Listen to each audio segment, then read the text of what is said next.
শান্তিনিকেতনের আদলে শান্তিপুরে অনুষ্ঠিত হলো বসন্ত উৎসব। কবিগুরুর সেই চেনা সুর আর আবিরের রঙে আজ সেজে উঠেছে নদিয়ার শান্তিপুরের রাষ্ট্রীয় উদ্যান।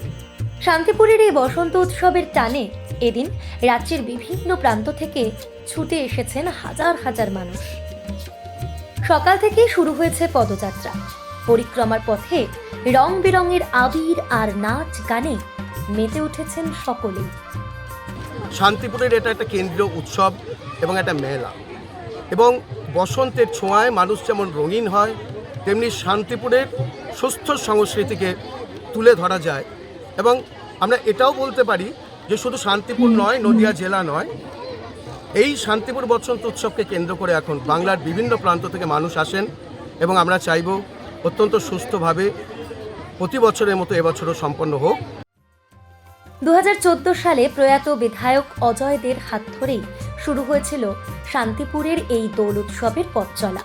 আজ শুধু শান্তিপুর নয়, দূর দূরান্তের মানুষের কাছেও এটি একটি প্রিয় গন্তব্য। যুবক যুবতীদের সাজগোজ আর বয়স্কদের উচ্ছ্বাস সব মিলিয়ে এক অদ্ভুত মেলবন্ধন। এদিন সকাল থেকেই গান আর নৃত্যের ছন্দে রঙিন হয়ে ওঠে এই উদ্যান।